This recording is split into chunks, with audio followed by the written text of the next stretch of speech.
Day one of the Central Regional is now in the books. Hi, everybody. Welcome back inside the CrossFit Games Update Show studios. Sean Woodland with Tommy Marquez and Pat Sherwood. We're going to recap everything for you that went down in the Central Regional. But first, earlier today in Europe, the Meridian Regional taking place. Day one ending this morning.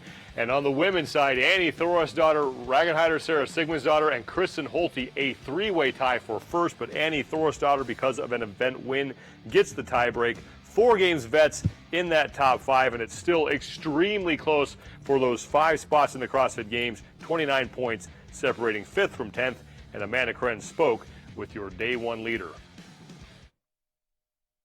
Overall, how do you feel about the end of day one and where you're at the top of the leaderboard, tied with 2 other girls? Well, I'm happy to be on the top of the leaderboard. I would have wanted to have 200 points and be on top of the leaderboard, but that would be kind of, I don't know, that would be asking for maybe a little bit too much. But I'm happy with it. Overall, I'm happy with it, and I had a lot of fun doing that first day. I think the first day is a lot of fun, those 2 events.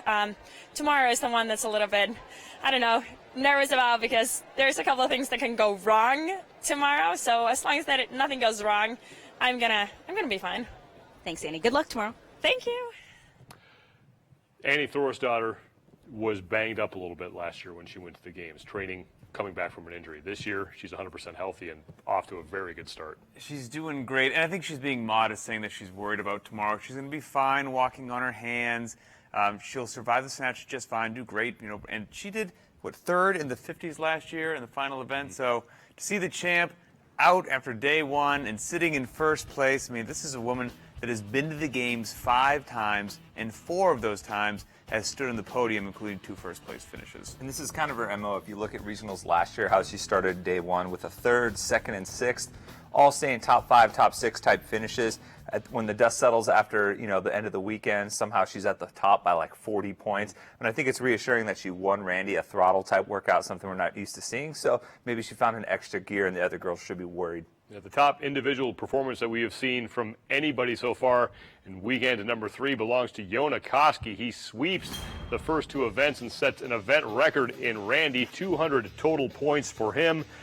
Koski, just 20 years old, 3 games vets in that top 5, and 9 points separating 5th from 10th. So still a lot to be decided here. You know, Yonkoski came onto the scene last year, wins the Europe Regional. He is under the tutelage of one Mikko Salo. Now he's a year older and even a year scarier. And we always used to make fun of Mikko for being that Terminator robot, right? And Yonkoski, man, he looks fantastic, and especially on 2 very different workouts. You've got a short sprint in Randy, which he takes first, and then you're going to go this longer grinder, you know, below parallel rope climb deal in first. Again, I mean, kid appears to be the real deal. Yeah, and he's got 2 event wins, which is a great hedge against a possible bad event maybe in the future.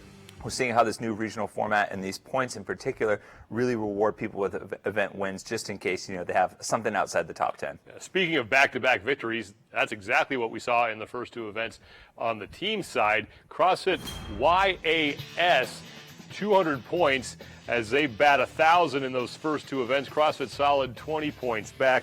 Still very close, though, for those 5 spots. 30 points separate 5th from 10th. We didn't know a whole lot about YAS coming in, but we sure know a lot about them now. Yeah, I don't know what Annie's, you know, doing her own thing. I mean, the men has, you know, a first and a first. The team has a first and a first. You know, Annie's behind the power curve, but yeah, they have our attention now. An incredible day one.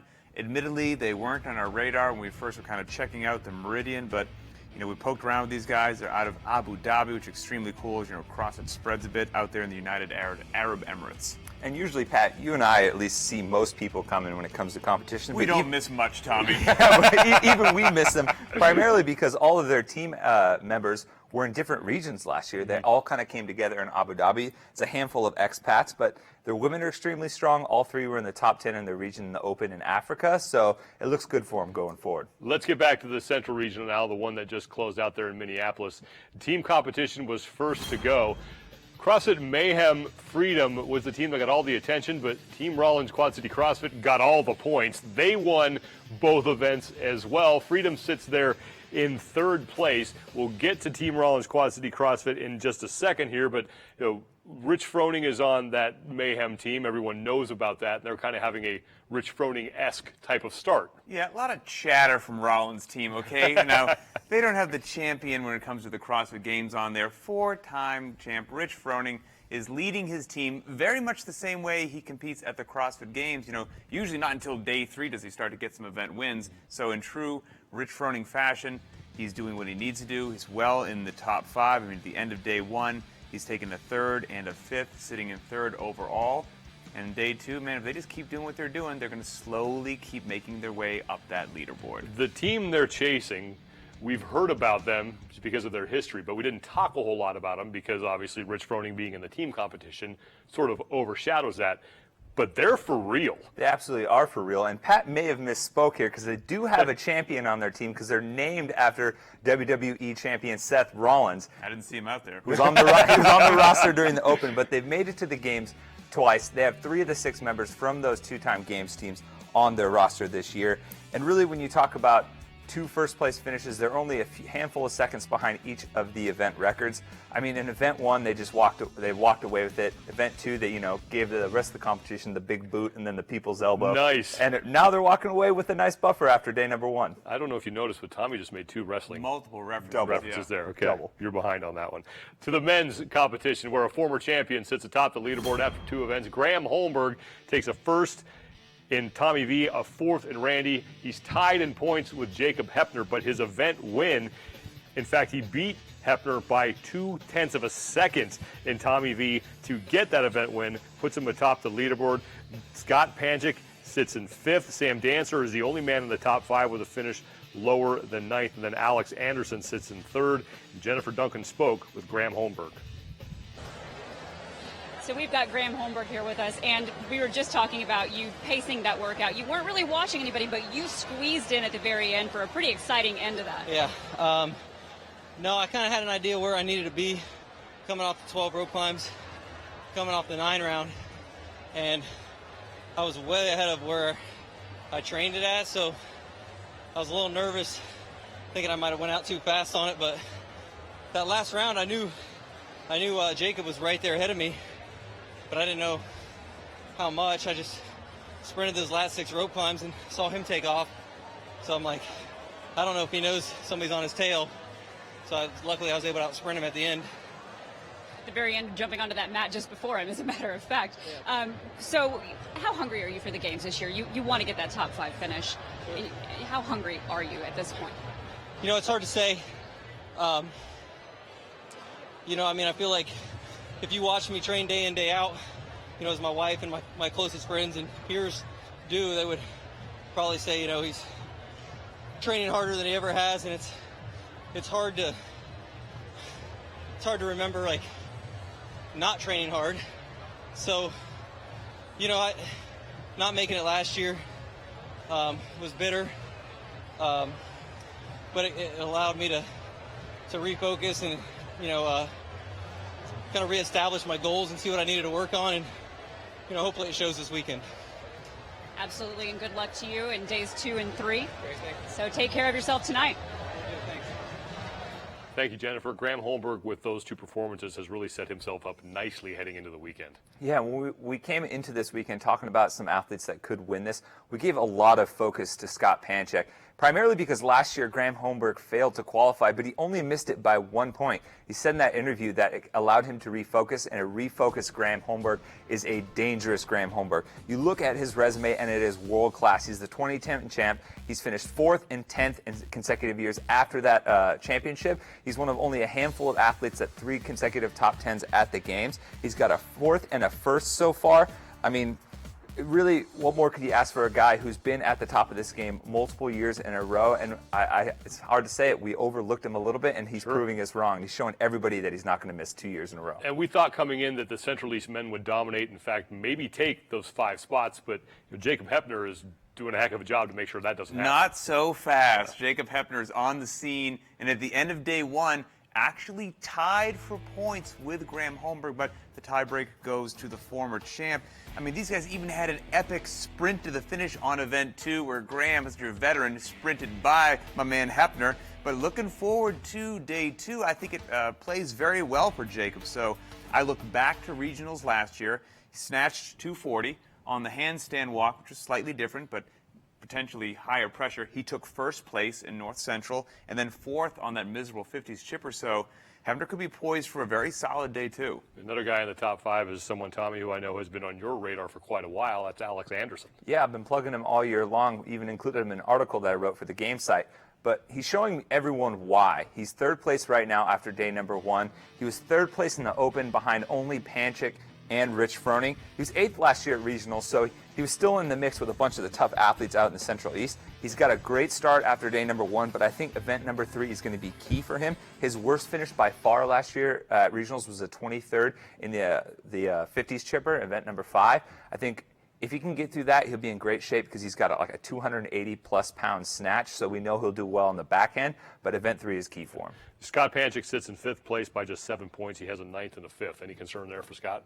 Not a concern in the entire world. I mean, he's a complete athlete. That's why Scott has nothing to worry about. Somebody who's been to the games multiple times, never finished outside of the top 5. He's got Rich Froning out of his region, and even though he's not currently in the lead, we've got 5 events left. 2 top 10 finishes. No reason to be worried. Right. Over on the women's side, a familiar name sits atop the leaderboard there, Julie Foucher. She wins Tommy V, and now she sits in 1st place overall, 180 points for Foucher, and then 3 games veterans behind her. A bunch of games veterans behind her. Stacey Tovar, Elizabeth Alkin-Wally, Lindy Barber, and Nicole Holcomb rounding out the top 5. Stacey Tovar looking to make a return trip to the CrossFit Games after missing out last year, and she spoke with Jen Duncan. We're talking with former Games athlete Stacey Tovar. She's pretty calm right now. She said she's taking it all in as usual, not fretting over anything, but you really want some better finishes and you want to get ahead, trying to push yourself to the top again. Yeah, I mean, there are points on the line, and every rep counts. One thing me and my coach talked about this weekend is if I PR, let's celebrate, because that's an accomplishment, and that's just momentum we can continue to carry forward. And I PR'd by a whole minute, so I'm stoked about that. Although I wanted a faster time, I'm thinking about how many girls were ahead of me in previous heats. Obviously, I took 6 in that heat. There's just so many points on the line. Every rep counts. Yeah, I PR'd, but at the end of the day, I would have liked to place higher. So I just had that much more momentum going in tomorrow, but I can't complain. I never break up thrusters. Thrusters are my jam. I can leg for days, and I broke up my set of 21 or whatever. I don't even know. So clearly, I went really hard on Randy, and, so I'll take a little bit of that fatigue. But one event at a time, one day at a time. Ben and I talked about that. The way that the point spread is going this year and the way that all the regionals have been, it's like there's highs and there's lows, and then there's switching the leaderboard, and then this person's back up. So I'm looking forward to tomorrow, and it's a brand new day, and just going to take one thing at a time. Very good, and you still had great finishes today. Of course, we want to see you back up at the top. And again, we're talking with Stacey Tovar about coming back and getting back to the games this year. Thank you, Jen. Stacey Tovar is in 2nd place after 2 events, but there's only 16 points separating her from 8th, so she's certainly not out of the woods yet. Yeah, and if you saw that interview, it didn't look like an athlete who knew she was in 2nd place, especially because of a 13th place finish in that Tommy V, but she did take 3rd, and Randy kind of bought her a little bit of a buffer heading into that 2nd round. And I think what we saw with Stacey especially is if you kind of burn in on Randy, it can affect your grip a little bit, and it's going to slow down your rope climbs, and it's going to slow down your thrusters. And she mentioned that, obviously she had to break up her thrusters, but given last year's as day 1, she was out on the outside looking in. Being in 2nd is not a bad start for her. It's not a bad start, but I think the real test for Stacey is tomorrow. If we look back to what happened last year at regionals, that was a really bad day for her.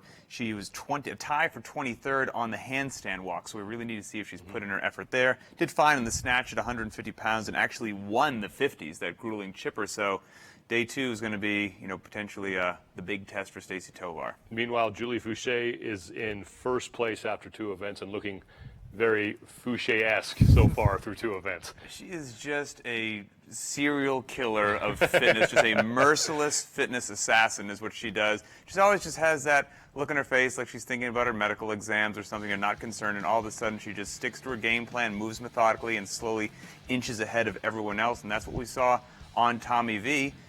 Didn't win the first round, didn't matter. Second round came around and she just started to slowly outpace Drescher on those rope climbs. It's about as casual a first place finish on Tommy V as we've seen all weekend long. She passed up Grace Drescher during the second round and then just kind of moseyed on to the back to the thrusters, finished up her final rope climbs, and she took a 5th in Randy, which is a good finish for her because she's not really one of those just light the fuse type athletes. So she's back in first. It's where we expected. It's classic Julie. Deborah Courtner-Carson is another woman like Stacy Tovar who's trying to get back to the CrossFit Games. She sits in 8th place. How do you think her weekend sets up? I think it's a great start for her. I mean, really an athlete who took a year off to have a child and expand her family to come back to a more competitive regional format and then step up and be within striking distance of the top 5 after day 1. I mean, that's a pretty solid start in my opinion. A 16th and a 5th. I mean, think about looking backwards the last couple of weeks, how much shifting we've seen occur from day 2 to day 3. Sitting in 8th place, I want to say that it means nothing, but she could be in 2nd by the end of tomorrow, and she's such a natural athlete that she's a threat. Day 1 of the West Regional going on out in Tacoma. The team leaderboard after 2 events. It's CrossFit Fort Vancouver with back-to-back wins, 200 points. Marysville right behind them, as is Verdant Green. Really good competition, though, for those top 5 spots, as just 29 points separate 5th from 12th. Marysville sits in 2nd place, though, and Mike Arsenault spoke to them. In event number 1, you guys were in first place, lost it. In this one, you weren't in first place and able to get the first place victory, the top time so far. What did it mean for you guys to get a first place on day 1 here? It means everything. I think the first workout was something we were just trying to get through. It wasn't going to be our best workout. But this workout, we knew that looking at the times in the previous regions that we have to and can smash this workout. So we did just that. We lost the lead a little bit in the middle, but redemption when we pushed through those last few thrusters. Now, those last few thrusters, did you know what was going on? Did you know how close CrossFit Fort Vancouver was to you? I knew they were a few reps ahead of us, and Ashley leaned over and said, "You got to do the last 15." And and then she just yelled at me, and we did it and pushed through it, and by the skin of our teeth got first place. So just a tremendous finish to day 1 of the team competition. CrossFit Marysville, first place by 0.6 of a second. So obviously the scores did not reflect that because we have Fort Vancouver with 200 points. We'll change that if that is indeed the case that they won that event. But let's talk about Marysville. The fact that they're hanging with Vancouver that closely bodes well for them. And rightfully so, with good reason. We talked about them a little bit kind of in the preview for this regional, thinking about what teams would really kick a lot of butt out there. And we talked up Marysville because they made it to the games last year where they took 3rd place. They did fantastic last year at regionals in the Northwest. They won, and they had all top 3 finishes. That kind of incredible consistency you don't see too often. And all 6 of those members have returned, and so no surprise to see them doing how they are. Now, right now, still, our official leaderboard has CrossFit Fort Vancouver listed with 2 victories, and even if that gets changed, I mean, they're still off to a great start as well. A great start, and they're kind of picking up where 2014 left off with them and Marysville. We're going back and forth at the regional, really kind of the cream of the crop in the Northwest. And I think especially having 2 first place finishes as of right now in day number 1 is huge because you still have some veteran teams like Tyrannus and Fraser Valley kind of lingering in the shadows. But we're talking about a team that was the 2010 Affiliate Cup champions. They were 4th in 2013. They've been to the games 6 times, and even though they have some new members on their team this year, they really showed that the competitive experience, and they've been at the top of the podium at the games, can pay off dividends, especially in day number 1, where some things like sinking chest to bar pull-ups or being able to lean on your woman a little bit for the back half event 2 really, really paid off for them. Tommy V is going on right now. in Tacoma. But we have the men's standings after one event. They're actually in the final heat of Tommy V. Mitch Barnard stands atop the leaderboard, followed by Lucas Parker, who actually has the time to beat right now in Tommy V at 7:25.4. Brent Fikowski, Joe Scally behind him, and then Jonathan Gibson with 80 points. Again, this is through one event. Final heat going on right now in Tommy V for the men. Over on the women's side, they are getting ready to take on Tommy V after the men are done. Standings after one event. Emily Abbott with a great performance in Randy, followed by Jolene Undershoot, Caitlin Ritchie, Reagan Huckabee, a Gaines vet up there, and Samantha Tolbert. They are only through one event right there. That's going to do it for us. Central Regional gets going again tomorrow at 9 a.m. local time. For Pat Sherwood and Tommy Marquez, I'm Sean Woodland. The third weekend is underway.